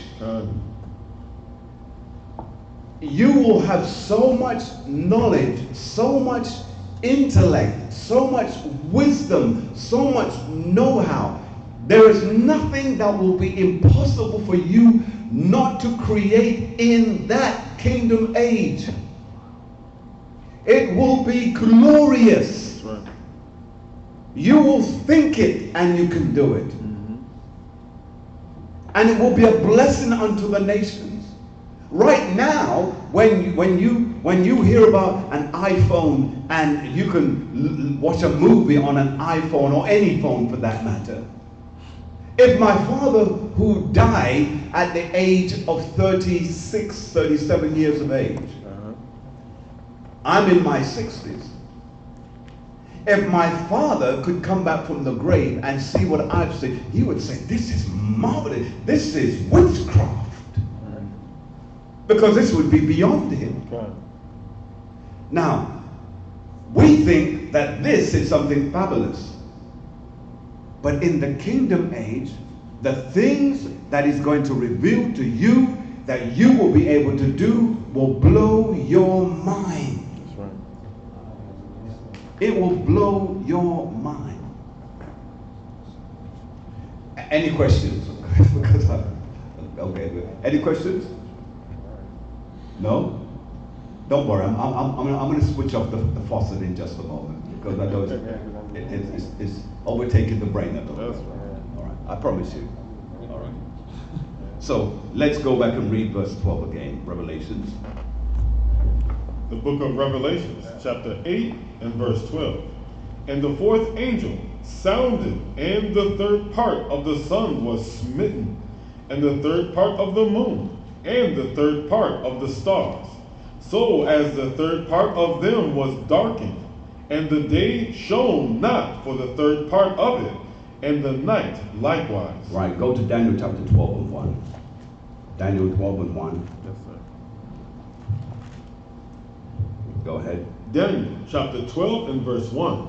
And at that time shall Michael stand up, the great prince which standeth for the children of thy people. Read. And there shall be a time of trouble, such as never was since there was a nation, even to that same time. We're heading to that time now. Read. And at that time thy people shall be delivered, every one that shall be found written in the book. Now, I'll stop at verse 3. And many of them that sleep in the dust of the earth shall awake, some to everlasting life, and some to shame. Now, shame meaning that they will awake, but they will be ashamed of the fact that they had an opportunity to learn this and be a part of the elect, but now they are not. So they will live in that.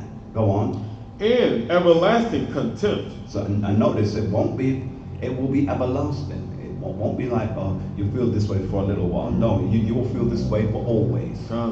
Because the splendor of what will the kingdom age will bring will be so mind-blowing that you go, why did I not get that? What's wrong with me? That's right. You see, because you would have missed out on something great. Read on. Verse 3. And they that be wise shall shine as the brightness of the firmament. See, they that be wise, their knowledge, their understanding, their wisdom, their know-how shall be so bright it will be beyond their concept. That's where in history they have a time that was called the history of enlightenment, the age of enlightenment. And that was an age when men was discovering things and things was coming to them so quickly and rapidly. Well, that enlightenment will pale to the age that the Most High God has for his people. Read.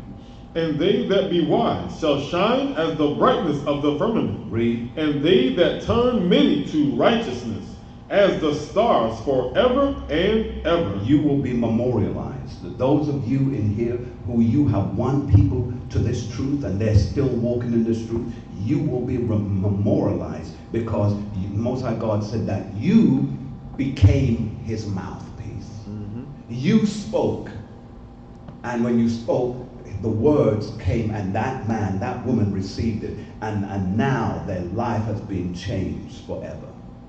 That's why to stay stum with this or dumb and not share it, you are only lessening your blessings. Tell everybody, wake them up. Some people you have to shove them. You know, some people find it hard to wake up. You've got to hold them and shake them. Some people you have to do that. But it depends on how much you want them to wake up. All right, from there, if you please, let's go to Baruch chapter 4 and 2.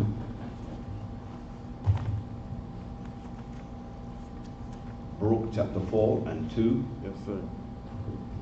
In the Apocrypha, Baruch chapter 4 and verse 2. Turn thee, O Jacob, and take hold of it. Walk in the presence of the light thereof. Read it again. Turn thee, O Jacob, and take hold of it.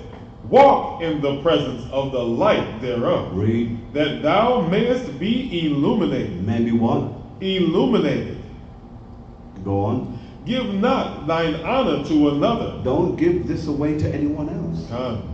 Read. Nor the things that are profitable unto thee to a strange nation. To a strange nation. That's right. This is your time. This is your gift. Don't give it away. All right. Proverbs chapter 9 and 23. Mm-hmm.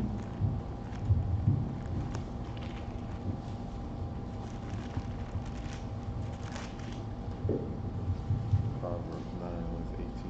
Hmm? Was only 18. Okay then.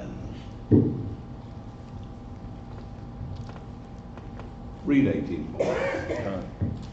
Proverbs chapter 9 verse 18. But he knoweth not that the dead are there, and that her guests are in the depths of hell. Okay. That's not really what I want.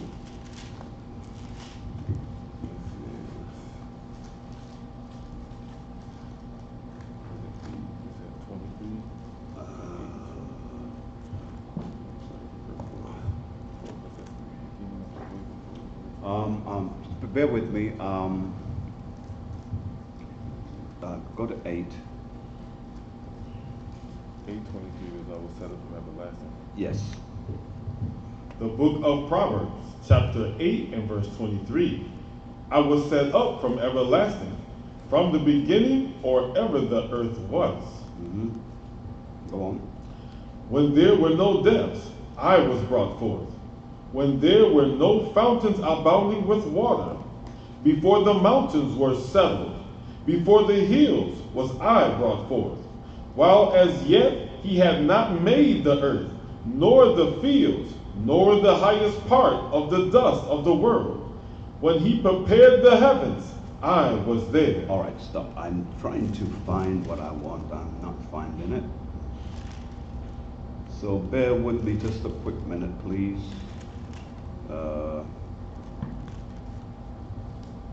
Bear with me.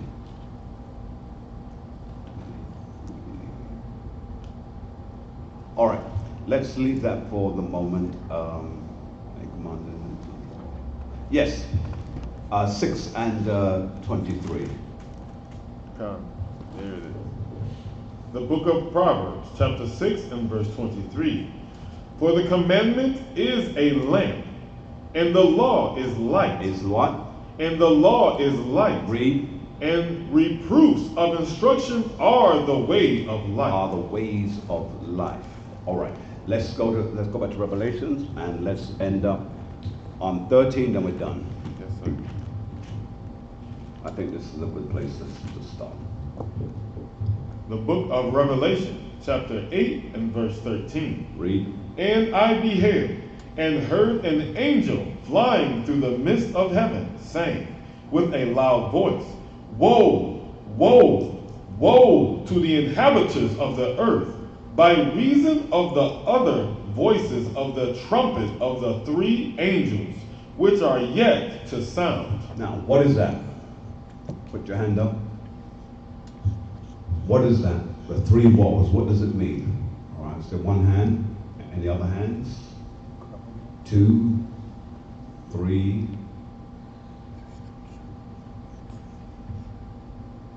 Everybody's hand should be up. All right. Let's begin with yourself, Dusters. It's like a covenant? Or No, that's not it, sir. That's not it. All right. But before I come to you, go ahead. World War III. World War III. Yes. I was going to say the same thing. Good. Destruction. Good. So, the three woes are referring to World War III. So, it says, let's read it again. Yes, sir.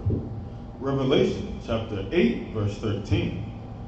And I beheld and heard an angel flying through the midst of heaven, saying with a loud voice, Woe, woe, woe to the inhabitants of the earth by reason of the other voices of the trumpet of the three angels, which are yet to sound. All right, the precept is in verse 1 of chapter 9. For the fifth angel sounded, and I saw a star fall from heaven into the earth, and to him was given the key of the bottomless pit. Now the bottomless pit, who could tell me what is the bottomless pit? Oh, see one hand, see two. Good, anyone else? See three. Okay, let's begin. Sorry? Europe is the bottomless pit. Why is Europe the bottomless pit? And that's where Eden was basically concentrated in. There was another reason you gave. There's another reason, yes, sir. All right. Yes, go ahead. They don't have anything of their own. Correct. Because Europe does not have the ability to really make anything that lives or grow anything that lives. Now some people say, oh, well, they grow flowers. Or, no, we're not talking about that. You know, everything that they have that comes out of Europe is mechanical. BMW, Porsche, Mercedes, they're all mechanical. That's what has them up high, because their mechanical skills are at their best. But what about the things to live on? You can't eat a car. That's right. Now remember, Spain had nothing until the Moors That's right. brought in oranges and apples and all of those things and started to grow them there. A lot of those things did not at one time grow in climates like that.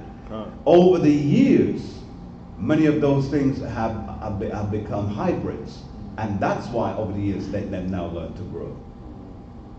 But as a rule, all of the things that Europe needs, it has to go and get it from other countries, and it's a bottomless pit because it keeps on consuming and it is never filled. That's right. That's right. You can close your Bibles. Stop there. I remember you told me that when we first met. You told me about Europe. You said, "Do you know that all they do is import?" That's correct. Import. That's all they do is import. In fact, let everybody know.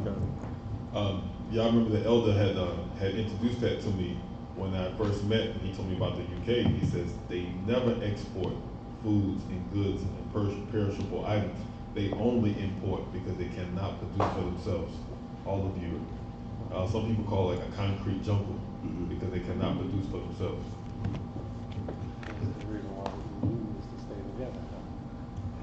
Say again? That's the reason why the EU is to stay together. That's correct. That's right. Because the EU allows them to take from other countries. Right. You see? You take the EU away, they become Nothing. nothing. Nothing. No man is an island. No man stands alone. Go ahead, man. A lot of wine and Mm-hmm. chilies come out of France, yes. and Italy. So they're not the biggest makers of. Well, remember, Come out of that. That's not original. No, that's what I'm asking. yeah, but I don't know. all of those things came from the Italians. Because remember, over in the southern sections of Italy, best soil, best regions for growing those things. Right. And if I don't know whether you've been or not, but if you get to go, especially during the summer, you can see why. The weather is excellent, so the best is grown there. What they then did, they took that and started to reproduce it in the French section, they were called Frankers. And then they realized it couldn't grow there, so then they went to places called Milleneumn Plage, Marseille, going all the way around because the weather is kind of similar to that. And now they started to grow. And then they have a place called Champignon where they grow champagne. Where, when I say grow champagne, they grow the grapes that make up champagne. So, and even there's another place called Cognac. That's a place, and it's named after the place. Cognac is like your spiritual version of your bourbon, whiskey, that type of thing. That's right. Yeah. But again, all those things have been adapted to them, but they never really had it, you see. And if we only realize how much of heaven we left and messed up. Any other questions? Yes, go ahead. I was in 2nd Ezra 5 and 5. 2nd Ezra 5 and 5. That to me sounds like Jacob's trouble, like when the drop out of wood, meaning the bitterness, the darkness leaves our eyes and the prophets come out, and then the people shall be troubled. Is that Jacob's trouble? Yes. Well, the answer goes on in verse 8. So if you read verse 8 and 9, it kind of tells you. So go ahead and read that. 2nd Ezra, chapter 5 and verse 8. In fact, read 7, so because it speaks of the Sodomish seed. Verse 7. And the Sodomish seed shall cast out fish and make a noise in the night, which many have not known, but they shall all hear the voice thereof. There shall be a confusion also in many places, and the fire shall be oft sent out again, and the wild beasts shall change their places, and minstrous women shall bring forth monsters. And the salt waters shall be found in the sweet, and all friends shall destroy one another. Then shall wit hide itself, and understanding withdraw itself into his secret chamber. Right. So, yeah, it's speaking about a calamitous period. Yes, question? But it says women will bring forth monstrous children. Mm-hmm. Deformed. You had a question, sir? Well, not a question, but I also wonder why they used to come all the way down to Dominica and get banana, England, all the way down there. Yeah. So that's the reason why. Part of the reason why. Yeah. Well, remember the first drug is still a drug today. The first drug known to man is sugar. Yeah, that's right. That's the first one. That's the first one. That's why sugar's in everything. See, people don't get that. You're not meant to have sugar in everything. Many restaurants, they don't cook any food without putting sugar in it. Because they know it makes you want more, and you eat over excessively. Most of the weight that people carry on their body is sugar. Take the sugar away, they look like something else. Literally. So sugar is the first drug. And you must remember, I didn't go into it today, but maybe when we do this again, maybe part 2, I'll give you a rest. I won't go into part 2 next week. It's too heavy a subject, so we'll give some space. But when we do like the 4th and 5th and 6th and 7th trumpet, it will reveal to you that during the First World War and the Second World War, they actually used drugs to give to the soldiers, morphine and all of those things. And Hitler wanted a drug to keep his soldiers going 24/7. Alexander the Great goes back and was using the poppy. And all the way back then, that's why the Greeks, they were a formidable force, because they were taking drugs that hyped them up. And they could operate with little or no sleep. And that's why they were able to do what they did.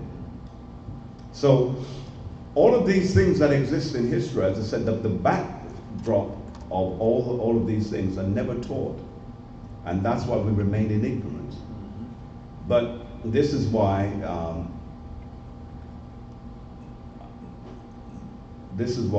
depending on where, have you ever had molasses? Anyone had molasses?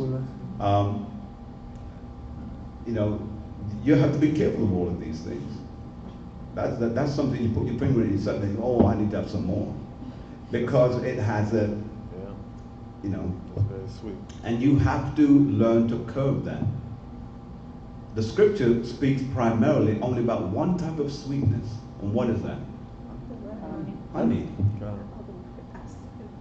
That's sweet enough. Scripture says he's sweeter than the honey and the honeycomb. But the difference with that, it's a natural substance that comes from creatures that he created to provide it for us. But do you know that they're diluting the honey now? They're cutting it Yes. with the other sugars. Yes, indeed. Secretly. Yes, indeed. That they've been doing that a long time. The honey I have, I get it from the farms. And I think it was based on something you said to my wife, that for me to get my allergies under control, I need to take something that comes from natural things. And so she went out and bought me this big honey thing from the marketplaces that they have. And that thing has lasted me nearly a year.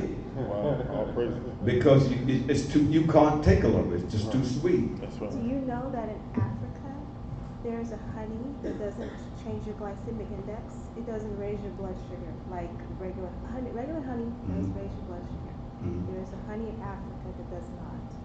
And Someone again. brought me some from before. Say again? Someone brought me some from Right. Africa and it did not. Right, she's speaking about some honey that comes from Africa that does not raise the blood sugar level in your body, but naturally dissipates and is good for you. Yeah, but remember, a different place. Things are different. Is there any questions from anyone else? Any questions online? No. I have a question. Go ahead. Would you talk more about you said that when we tell others and they come into the kingdom and they stay in the kingdom, we get special honors? Right. So would you speak more on that? The Bible speaks about that you will be have like a star in heaven, meaning our people, those who will win souls, that doesn't go unnoticed by the Most High God. Because the scripture says that when a soul returns, that heaven rejoices. That's why Yahushua gave the story about the prodigal. Because it's so important when someone who was once with us then goes away and loses weight, that then comes back. And that's why you'll notice that most of the stories that Yahushua told was about the lost penny, the prodigal, and the lost sheep. He makes the same analogy of something being lost in different forms, but someone has to go and find them, or when that person returns, you welcome them back. We have Christianity as a way that when someone comes back, guess what we do? So where you been then? That's not what you do. No. Someone comes back, you go, oh, it's so good to see you. You love on them. But we so brash that then they feel, well, I'm not coming back. We have to love people back to who they are. And that's why when we're sometimes even rebuking sisters for the way that they're dressed, because the weather being what it is, you can guess how they're dressed. But we have to tell them, sis, we wanted to say it to you because we love you. We're not saying it because we're trying to just be exactly. We, as an Israelite woman, we don't want the whole world to be, ogling you. We want them to respect you. You see? So that's why we say, well, and they get it. They get it. They're not offended at that point. But we have to use words like that. Winning them puts you in a position of memorialization because you have done something and it's precious. Is it, I envision it like a multi-level marketing program where, like, Miss Dolores, No, Miss Dolores, let me hear this. Miss Dolores gave me the information about coming to the church. I Right, came. right. Miss Cleo came to the church. Mhm. I told my family. We've told our various Right, families. So mhm. Miss Dolores get like a super big star. You know, it's like. Well, yeah. Well, she has done well Yes. in that respect, both on male and female. The Most High God doesn't. He says He does not forget your labor of love. He doesn't. Men may forget it, and that's why you see when leadership, when people do this work, when you do the teaching, when you spare not your mouth, when you open your mouth and you tell others, He remembers that. Then you have to ask yourself the question, you know, have I got to wait to get home to the kingdom to be blessed? No. Look around and see how you got through some things in life, and you'll know that He's been in it all the time. That's right. That's right. It's just that you haven't received the abundance of it yet. All right? Okay. All right. Go ahead. Can we, let me just quickly sign out to those who, to all our viewers who've been watching us. We hope that you've been blessed by this teaching. Continue to watch. We do ask you to like us as well as to give us a thumbs up. And please remember, I challenged you a few months ago. Let me challenge you again. Invite your friends and families to listen into the broadcast. And if anything, key into some of the teaching that's online. And if they have any questions, just put a note in the information box and send it through. I always get back to answer those questions. And in the meantime, continue to watch. I need everybody's attention. Everybody's doing all what they're doing. Hello. So please do remember the Feast of Tabernacles that's coming up, and we want you to bring a friend to come and worship with us and to celebrate with us, and we look forward to seeing you. All right. So in the meantime, we bid you shalom. And we look forward to seeing you next Thursday. That's right. And Friday. All right. Shalom.